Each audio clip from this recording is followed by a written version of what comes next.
Уалиханов атындағы облыстық әмбебап ғылыми кітапханасында Қазақстанның еңбек ері, композитор, жазушы әрі өнер зерттеушісі Илья Жақановтың 90 жылдық мерейтойына орай тербеледі тыңдала атты әдеби ғұмырнамалық кеш ұйымдастырылды.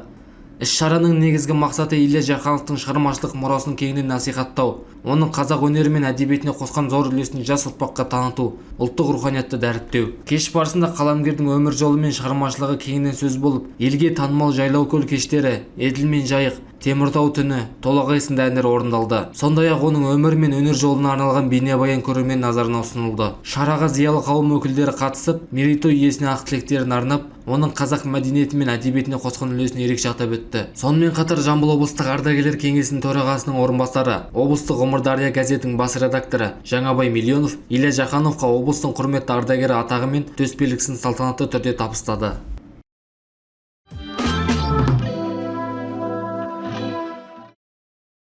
Қордай аудандық орталықтандырылған кітапхана жүйесіне қарасты номер 20 Сарытөбе ауылдық кітапханасының кітапханашысы 12 мамыр аналар күніне орай номер 18 орта мектепте ана өмірдің шуағатты құттықтау кешін ұйымдастырды. Іс-шараға аналар мен мектеп ұжымы қатысып, мерекелік көңіл күйде өтті. Кеш барысында аналарға арналған жылдар лебіздер айтылып, ананың қоғамдағы орны мен отбасы берекесіндегі рөлі кеңінен дәріптелді. Жиынның негізгі мақсаты аналарға құрмет көрсету, олардың еңбегін бағалау және жас ұрпақтың бойында отбасы құндылықтарына деген құрметті арттыру.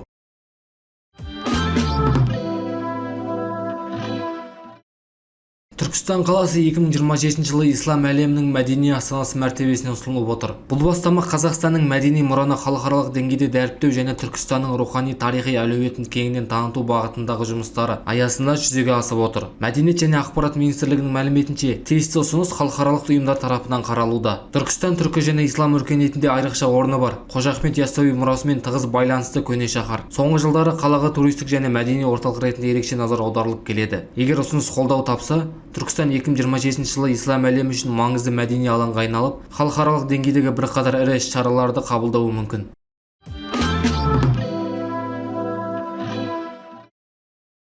Алматы қаласында 18 мамыр халықаралық музейлер күніне орай дәстүрлі музей түні акциясы өтеді. Соған байланысты қала тұрғындары мен қонақтары бірқатар мәдени нысандарды тегін аралай алады. Іс-шара аясында алматылықтар музейлер мен мәдени мекемелердің есігін еркін ашып, арнайы дайындаған көрмелер мен танымдық бағдарламаларды тамашалай алады. Акцияның негізгі мақсаты халықтың тарихи мәдени мұраға қызығушылығын арттыру және музей кеңістігін көпшілікке жақындату. Ұйымдастырушылардың айтуынша, бұл күні қала музейлерінде экскурсиялар, көрмелер және түрлі мәдени шаралар өтеді. Музей түні жыл сайын дәстүрлі түрде өткізіліп, келушілерге кешкі уақытта ерекше форматтағы мәдени тәжірибе ұсынылады.